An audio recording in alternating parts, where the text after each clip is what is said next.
తెలంగాణ రాష్ట్ర ప్రభుత్వం రైతులకు ఇచ్చిన హామీ మేరకు యాసంగి సీజన్లో వరి ధాన్యంకు 500 రూపాయల బోనస్ ప్రకటించాలని బీఆర్ఎస్ నాయకులు డిమాండ్ చేశారు. మెదక్ జిల్లా మాసాయిపేట మండల కేంద్రంలోని ప్రాథమిక వ్యవసాయ సహకార సంఘం ఆధ్వర్యంలో ఏర్పాటు చేసిన ధాన్యం కొనుగోలు కేంద్రాన్ని వారు సందర్శించారు. భారీ వర్షాలకు మొలకెత్తిన ధాన్యాన్ని వారు పరిశీలించి రైతుల సమస్యలు తెలుసుకున్నారు. లారీల కొరత వల్ల ధాన్యం తరలించడం లేదని రైతులు వాపోయారు. ప్రభుత్వం వెంటనే లారీల కొరత తీర్చి ధాన్యాన్ని రైస్ మిల్లుకు తరలించారని ఈ సందర్భంగా బీఆర్ఎస్ నాయకులు డిమాండ్ చేశారు.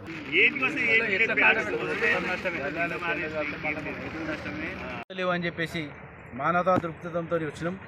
రావడం చూస్తే ఇక ఇట్లాంటి మా చేతులలో ఉన్న ఇట్లాంటి మొలకలు వచ్చినాయి.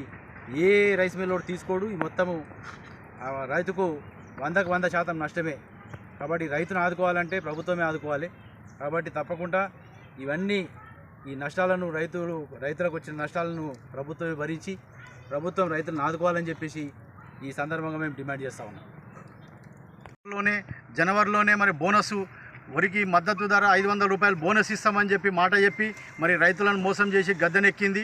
మరి గద్దెనెక్కినాక కొత్త ప్రభుత్వం అది ఇంకా కుదురుకోలేదని చెప్పి అప్పుడు మోసం చేసి 500 రూపాయలు బోనస్ ఇవ్వలేదు. మరి ఇప్పుడైనా సరే ఎండాకాలం పంటకైనా సరే ఖచ్చితంగా మరి రైతుకు 500 రూపాయల బోనస్ కలిపి అదనంగా రైతుకి ఇవ్వాలి. మరి ఖచ్చితంగా ఈ నానిపోయిన వడ్లను ఈ ఖరాబైన మొలకెత్తిన వడ్లను ఖచ్చితంగా ప్రభుత్వమే ఖరీదు చేయాలి. ఖరీదు చేసి ఖచ్చితంగా ప్రభుత్వం రైతులను ఆదుకొని మరి రైతులకు అన్యాయం చేయకుండా రైతులను ఆదుకొని మరి ఈడ మాసాయిపేట ఈ కల్లాల కాడ మరి ఎన్ని రోజులు వారం రోజుల నుంచి మరి బండ్లు వస్తలేవు ఏమొస్తలేవు. మరి వాళ్ళని అడుగుతానేమో రైస్ మిల్ వాళ్ళు తీసుకుంటలేరు. రైస్ మిల్ కాడ ఖాళీ అవుతలేవని చెప్తా ఉన్నారు. మరి రైస్ మిల్లుల ప్రాబ్లమా మరి ఇది గవర్నమెంట్ ప్రాబ్లమా మరి అర్థమవుతలేదు. కాబట్టి ఖచ్చితంగా మరి మేము ప్రభుత్వానికి డిమాండ్ చేస్తూ ఉన్నాము.